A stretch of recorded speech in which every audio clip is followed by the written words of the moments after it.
እንዴት ናችሁ? የካምቦሎጆ ስፖርት ነው። የአውሮፓ ቻምፒዮንስ ሊግ ተመልሷል። በዚህ ሳምንት የሚጠበቁ ጨዋታዎች አሉ፣ ከማክሰኞ እስከ ሐሙስ ማለት ነው። ዛሬ አርሰናል ወደ ስፔን ይጓዝና ከአትሌቲክ ብልባኦ ጋር ይጫወታል። እንዲሁ ቶትንሃም ደግሞ በሜዳው ቪያሪያልን ይገጥማል። ነገ የሚካሄዱም ጨዋታዎች መካከል ተጠባቂው የቼልሲ እና የባየር ሙኒክ ጨዋታ ነው። በአሊያንዝ አሬና ነው የሚካሄደው። ሊቨርፑልም በአንፊልድ አትሌቲኮ ማድሪድን ይገጥማል። ሐሙስ ደግሞ ባርሴሎና ከኒውካስትል በሴንት ጄምስ ፓርክ፣ እንዲሁም ማንቸስተር ሲቲ ከናፖሊ በኢቲሃድ የሚያደርጓቸው ጨዋታዎች ተጠባቂዎች ናቸው። እነኚህ ጨዋታዎች ብዙ ተጫዋቾች የቀድሞ ክለቦቻቸውን ይገጥማሉ።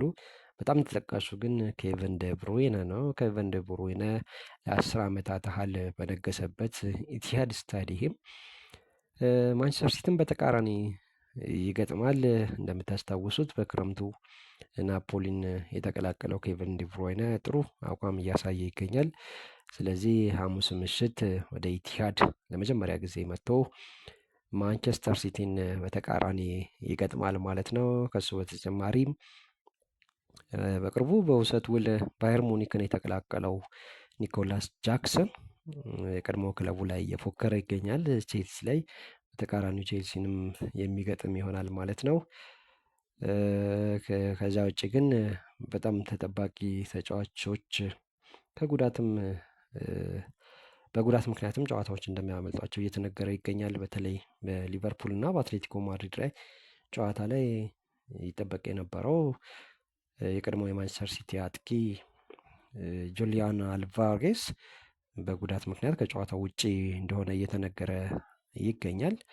ለማንኛውም ግን በእነኚህ ጨዋታዎች ላይ በየክለቦቻቸው ጥሩ አቋም ያሳያሉ ተብሎ ከሚጠበቁ ተጫዋቾች መካከል አንዱ ነበረ። አልቫሬስ ግን በጉዳት ምክንያት ከጨዋታው ውጪ እንደሆነ እየተነገረ ይገኛል። ሪያል ማድሪድ እና ማርሴይም ጨዋታ አላቸው። በሪያል ማድሪድ በኩል ጁድ ቤሊንግሃም እንዲሁም ካማቪንጋ ከጉዳት አገግመው ለጨዋታው ዝግጁ መሆናቸው እየተነገረ ይገኛል። ይህ ለአሰልጣኝ ዣቪ አሎንሶ በጣም ጥሩ የሚባል ዜና ነው። በሳምንቱ ከሚካሄዱ ጨዋታዎች መካከል ከፍተኛ ግምት የተሰጠው የባየር ሙኒክ እና የቼልሲ በአሊያንዝ አሬና የሚያደርጉት ጨዋታ ነው። ይህ ፊክስቸር እንደምታውቁት ለቼልሲ ደጋፊዎች ልዩ ትዝታን ይዞ የሚመጣ ነው። በ2012 ቼልሲ የአውሮፓ ቻምፒዮንስ ሊግን ለመጀመሪያ ጊዜ ከፍ አድርጎ ሲያነሳ ተጋጣሚው ባየር ሙኒክ እንደነበረ የሚታወስ ነው። ባየር ሙኒክ ከመሆኑም በላይ ባየር ሙኒክ ይጫወት የነበረው በሜዳው በአሊያንዝ አሬና እንደነበረ የሁላችንም ትዝታ ነው። በጨዋታው ላይ ስፖርት ቤተሰቡም በአጠቃላይ ሚዲያውም ትልቅ ግምት ሰጥቶት የነበረው ባየር ሙኒክ ያንን የቻምፒዮንስ ሊግ ዋንጫ እንደሚያነሳ ነበር። ነገር ግን የሮቤርቶ ዲማቴዮ ቡድን ቀላል ተጋጣሚ ነበር ማለት አይቻልም። በ120 ደቂቃ 1-1 ተለያይተው በፍጹም ቅጣት ምት ነበር ቼልሲ ባየር ሙኒክን አሸንፎ የመጀመሪያውን የአውሮፓ ቻምፒዮንስ ሊግ ዋንጫ ያነሳው። በዕለቱ እንደተጠበቀውም ጨዋታው ላይ በጣም ዶሚናንት የነበሩት ባየር ሙኒኮች ነበሩ። ነገር ግን የቼልሲን የተከላካይ መስመር አስከፍቶ ጎል ለማስቆጠር ግን ተቸግረው ተመልክተናል። የሆነ ሆኖ ከረፍት መልስ ቶማስ ሙለር ባስቆጠራት ጎል ባየር ሙኒክ የመምራት እድልም አግኝቶ ነበር። ነገር ግን ከምንም ተነስቶ በትላልቅ ጨዋታዎች ላይ ጎልቶ መውጣት የሚችለው ጎሎችን የሚያስቆጥረው የፍጻሜ ጨዋታዎች እንደ ማንኛውም ጨዋታዎች ሁሉ የሚቀሉት ዲዲር ድሮግባ ሁዋን ማታ የላከለትን የኮርና ኳስ አስቆጥሮ በጭንቅላት አስቆጥሮ ጨዋታውን 1-1 90 ደቂቃ እንዲጠናቀቅ አደረገ። በተጨማሪ 30 ደቂቃም ዲዲር ድሮግባ ጥፋት ሰርቶ አረን ሮበን ራሱ የመታውን ፍጹም ቅጣት ምት ፒተር ቼክ እንዳዳነበት የሚታወስ ነው። ጨዋታው በዛ መልኩ ነው በመቶ 20 ደቂቃ 1-1 የተጠናቀቀው። ፍጹም ቅጣት ምት መመታት ሲጀምርም የመጀመሪያውን ፍጹም ቅጣት ምት የሳተው በወቅቱ የቼልሲ የ10 ቁጥር ተጫዋች የነበረው ሁዋን ማታ ነበር። ከዛ በኋላ ግን የቼልሲን ፍጹም ቅጣት ምት የመቱት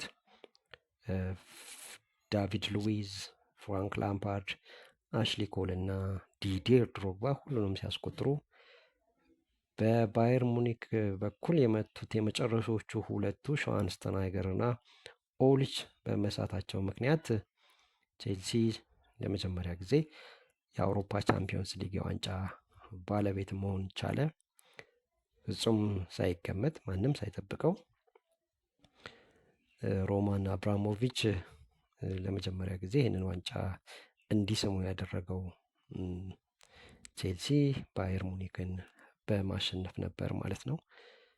ከዛም ውጪ ቼልሲ እና ባየር ሙኒክ ሌላም እንዲሁ ጥሩ ትዝታ ያላቸው ጨዋታዎች አድርገው እንደነበር የሚታወስ ነው። በተለይ በስታንፎርድ ብሪጅ። በዘንድሮ የቻምፒዮንስ ሊግ ላይ እንደ ኦፕታ ከፍተኛ የማሸነፍ ግምት የተሰጠው ቡድን ሊቨርፑል ነው። ቀጥሎ አርሰናል፣ ከዛ ፒኤስጂ ዋንጫውን ያነሳሉ የሚል ግምት አግኝተዋል በዚህ በስታቲስቲክስ ኩባንያ። እንደምታውቁት ሊቨርፑል አምና እንግሊዝ ፕሪሚየር ሊግን ሻምፒዮን ሆኗል። ዘንድሮ ደግሞ ቡድኑን በተለይ በፊት መስመር ላይ የበለጠ አጠናክሮ ነው የመጣው። ሁጎ ኢኪቲኬ፣ አሌክዛንድር አይዛክ እና እንደ ፍሪምቦንግ የመሳሰሉ ተጫዋቾች ክለቡን ተቀላቅለው የፊት መስመሩን የበለጠ አስፈሪ አድርገውታል። በዚህ ላይ ደግሞ ልምድ ያላቸው እና ከዚህ ቀደምም የአውሮፓ ቻምፒዮንስ ሊግን ከሊቨርፑል ጋር ያነሱት እንደ ቫንዳይክ እና ሞሳላ የመሳሰሉ ተጫዋቾችም የዚህ ቡድን አባል ናቸው። ስለዚህ ሊቨርፑል በአጠቃላይ በውድድሩ ጥሩ ጊዜ ያሳልፋሉ፣ ዋንጫውንም ያገኛሉ ተብሎ ከተገመቱት ቡድኖች መካከል ቀዳሚ ሆኗል። ሌላኛው ክለብ አርሰናል ነው። አርሰናል ባለፉት ዓመታት በዚህ በቻምፒዮንስ ሊግ ላይ የበለጠ እየተሻሻለ የመጣ ቡድን መሆኑን አይተናል። አቻምና 8 ውስጥ ሆኖ ነበር ያጠናቀቀው። ባለፈው የውድድር ዓመት 4 ውስጥ ሆኖ አጠናቋል። ስለዚህ ቀጣዩ ስቴፕ ለፍጻሜ መድረስ ነው፣ ይህንንም ዋንጫ ማግኘት ነው የሚሆነው። አርሰናል እውነት ለመናገር ይህንን ዋንጫ ለማግኘት አስፈላጊ የሚባሉ ሪሶርሶች በሙሉ ያሉት ነው። ጥሩ ታክቲካል አሰልጣኝ አለው። ከዛ ውጭ ከቡድኑ ከበረኛ እስከ አጥቂ ድረስ በደንብ የተገነባ ቡድን ነው። ክፍተት አለብኝ ብሎ ያሰባቸው ላይ ሁሉ ተጫዋቾች አዛውሯል። ስለዚህ አርሰናል ለዚህ ውድድር ከፍተኛ ግምት ባገኝ ነበር አስገራሚ የሚሆነው እና ዘንድሮ ምናልባት መድፈኞቹ ለመጀመሪያ ጊዜ የአውሮፓ ቻምፒዮንስ ሊግን ሊያገኙ እንደሚችሉ በብዙዎች ዘንድ እየተገመተ ይገኛል። ተጠባቂው ቡድን ፒኤስጂ ነው።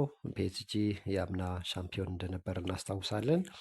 በሉዊስ ኤንሪኬ የሚመራው ቡድን ከበረኛ በስተቀር ብዙ ለውጥ ሳይደረግበት ነው ወደዚህ ውድድር ዓመት የመጣው።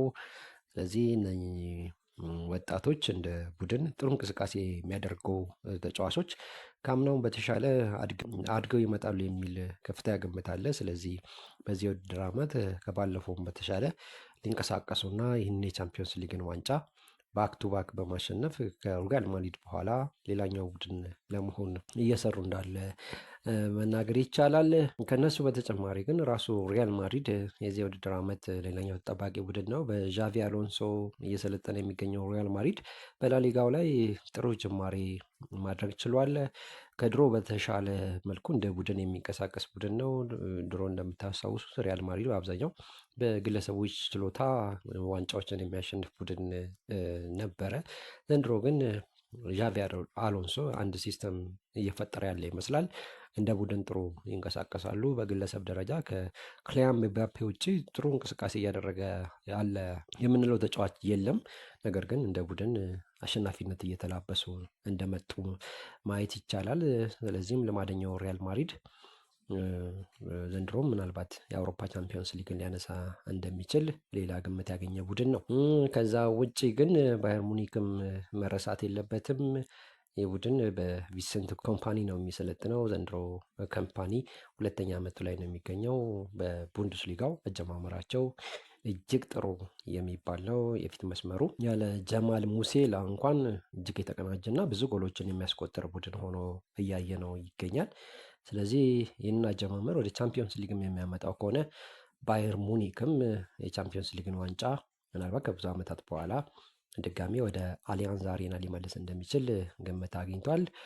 ከዛ በተጨማሪ ግን ብዙ ጊዜ የአውሮፓ ውድድሮች ላይ ሳይታሰብ የዋንጫ ባለቤት የሚሆን የካፕ ቡድን እየሆነ የመጣ የሚመስለውም ቼልሲ አለ። ቼልሲ ባለፉት ዓመታት በአውሮፓ ላይ ከእንግሊዝ ክለቦች የተሻለ ስኬታማ ቡድን ነው ማለት ይቻላል። በቅርብ ከ2010 እንኳን በኋላ ብናይ 2 ጊዜ የአውሮፓ ቻምፒዮንስ ሊግ፣ 2 ጊዜ የአውሮፓ ሱፐር ካፕ እንዲሁም 2 ጊዜ የአውሮፓ ሊግን እና ባለፈው ዓመት ደግሞ የኮንፈረንስ ሊግን ማሸነፉ ስናስታውስ ይህ ቡድን ዘንድሮም አንዳች ነገር ሊያደርግ እንደሚችል በብዙዎች ዘንድ እየተገመተ ይገኛል። ከዛ ውጭ የፔፕ ጋርዲዮላ ቡድን ማንቸስተር ሲቲም አለ። ማንቸስተር ሲቲም ሊረሳም ባይገባው እንኳን በፕሪሚየር ሊግ ጥሩ አጀማመር ባይኖረውም አሰልጣኙ ፔፕ ጋርዲዮላ ነው እና ነገሮችን በየትኛውም ሰዓት መለወጥ የሚችል ጥሩ አሰልጣኝ ያላቸው ከዛም ውጭ ጥሩ ኳሊቲ ያላቸው ተጫዋቾች አሏቸው እና ማንቸስተር ሲቲም ቻምፒየንስ ሊግን ዋንጫ ለማግኘት ግምት የተሰጠው ሌላኛው ቡድን ነው ማለት ይቻላል። በአጠቃላይ እነኚህ ቡድኖች በተሻለ ሁኔታ ዋንጫን ያነሳሉ ተብሎ ተገምቷል። ነገር ግን ምናልባት ሰርፕራይዝ የሆነ ቡድንም ይህንን ዋንጫ ሊያነሳ ይችላል። የጣሊያን ክለቦች ዩቬንቱስ እና ኢንተር ሚላን ይገኛሉ። እነሱም ዋንጫውን ለማግኘት አቅም አላቸው። ከዚህ ውጭ ባርሴሎናም አለ። ሃንስ ፍሊክ ቡድን በመከላከሉ ብዙ ችግር ቢስተዋልበትም ነገር ግን በማጥቃት በኩል እጅግ አስደናቂ ተጫዋቾች አሉት እና ባርሴሎናም ምናልባት እንደ ሌሎቹ ግምት ባያገኝም ግን ቻምፒዮንስ ሊግን ዋንጫ ሊያነሳ እንደሚችል ምንም ጥርጥር የሌለው ቡድን ነው። ስለዚህ ዘንድሮ ቻምፒዮንስ ሊግ ጥሩ ፉክክር ይደረግበታል ተብሎ ይታሰባል። እናንተስ ይህንን ዋንጫ ማንን ሊያገኝ ይችላል? ግምታችሁን አስቀምጡልን። እንግዲህ በአውሮፓ ቻምፒዮንስ ሊግ ዙሪያ የዳሰስነው ዳሰሳ ይህንን ይመስላል። መልካም የውድድር ጊዜ እመኝላችኋለሁ። የምትደግፏቸው ክለቦች የዋንጫ ባለቤት እንዲሆኑም እንዲሁ ምኞቴን ለመግለጽ ያክል ነው። ቻናላችንን ሰብስክራይብ አድርጉልን፣ ሼር አድርጉልን። በተረፈ ቻው።